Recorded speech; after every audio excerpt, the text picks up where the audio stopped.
Partageons nos compétences pour nous enrichir mutuellement. 1 Chroniques 15, versets 22 et 23.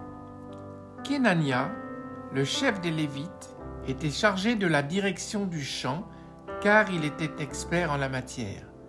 Bérékia et Elkana étaient les gardiens du coffre. Notre conjoint et nous-mêmes, nous possédons des compétences différentes.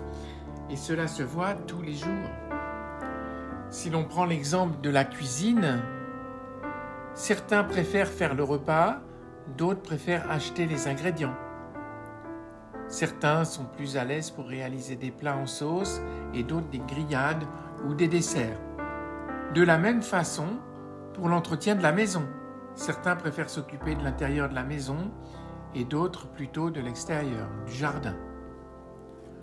En reconnaissant les aptitudes de notre conjoint et en les valorisant à bon escient, nous contribuons à l'équilibre du couple en nous mettant au service l'un de l'autre. C'est le même principe qui est utilisé par un entraîneur d'une équipe de sport, où il va mettre les compétences au bon poste. L'usage de ces aptitudes doit également permettre à chaque conjoint de valoriser l'autre et de contribuer à l'atteinte de son bien-être. La pratique de ces échanges réciproques permet de trouver ensemble des solutions aux situations difficiles, voire conflictuelles, que traversent les couples. Le non-partage, c'est l'égoïsme. Et l'égoïsme, c'est le contraire de l'amour. L'égoïsme impose, l'amour partage. Et celui qui procède dans l'amour fait ce qui est utile à son prochain. Matthieu 5, verset 16 nous dit « C'est ainsi que votre lumière doit briller devant tous les hommes pour qu'ils voient le bien que vous faites et qu'ils en attribuent la gloire à votre Père céleste. » Dieu attend des époux, donc de l'homme et de la femme, qui se protègent mutuellement, qui se servent mutuellement, qui s'enrichissent mutuellement. Aux yeux de Dieu, ils ont la même valeur, mais ils ne sont pas uniformes, identiques. Chacun a une personnalité. Je parle bien de personnalité et non de caractère. La personnalité, nous naissons avec. Dieu nous envoie en mission sur la terre avec une personnalité qui nous est propre. Il différencie de l'autre. C'est ce qu'il est dans l'esprit. Je prends un exemple, quelqu'un qui est introverti, c'est sa personnalité. Dieu l'a créé comme ça. La différence avec le caractère, ce dernier, est sali par le péché.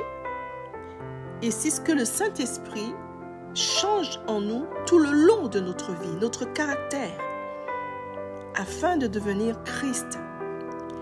Le plan de Dieu étant que nous vivions dans l'amour de Christ, adopter une attitude d'amour 24 heures sur 24. Quand il y a des conflits, nous devons rechercher ardemment le bien-être de notre conjoint, de notre mari ou de notre femme. Nous devons nous aider mutuellement. Cela va forcément aboutir sur un terrain d'entente et ce sera aussi bénéfique pour les deux. L'esprit d'égoïsme que nous ne voyons pas, mais qui est toujours présent, cherchera toujours à s'interposer. Il ira vers celui qui est le plus faible dans sa foi. L'égoïsme est un outil qui vient du diable. N'oubliez pas que le Seigneur nous dit que l'ennemi que nous ne voyons pas mais qui est là, cherche qui dévorer. Et il va chercher forcément celui qui a dévoré celui qui est le plus faible dans sa foi. Et en fait, l'esprit d'égoïsme va pénétrer dans le couple pour que tout cela éclate. Pour inciter au moi, Et dans ce cas, le faible va rechercher son intérêt personnel. Il va imposer sa propre volonté. Il va vouloir en faire à sa tête. Satisfaire son moi. C'est le contraire de l'amour.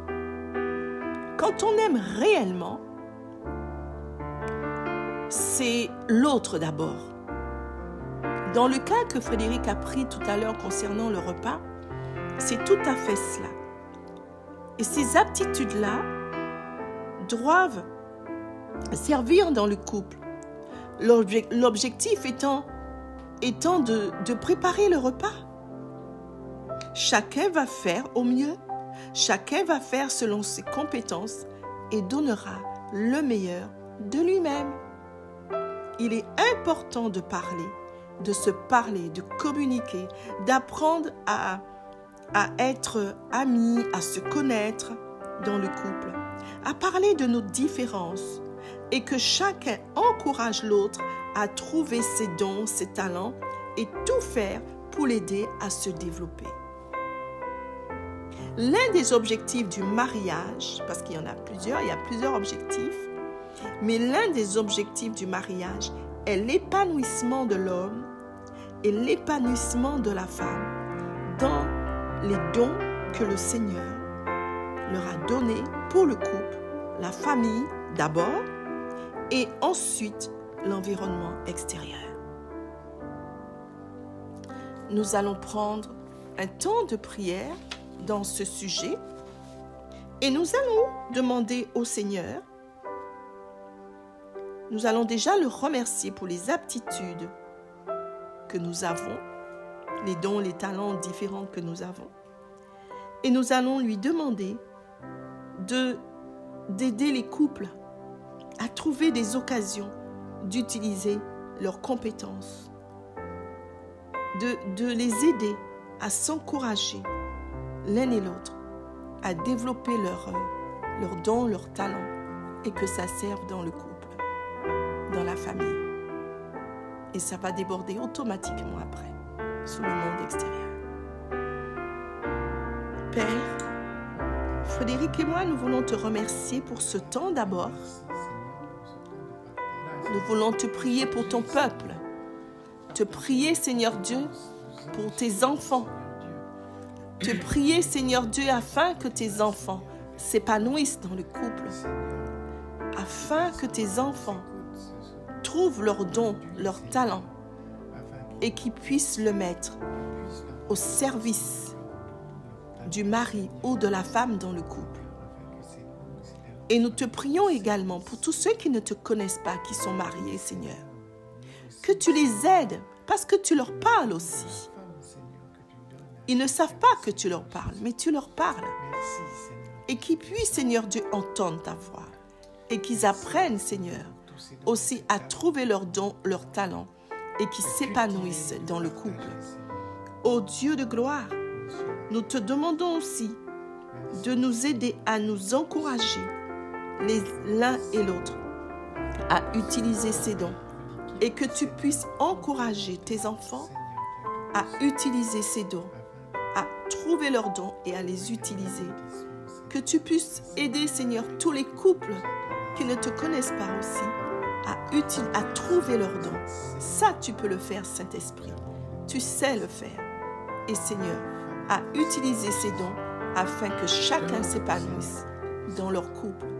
Oh Seigneur, nous croyons, Frédéric et moi, que tu le fais. Nous croyons que tu entends notre prière. Nous ne doutons pas et nous te disons merci. Merci Seigneur Jésus. Nous avons prié en ton nom par le Saint-Esprit et nous disons Amen. Amen.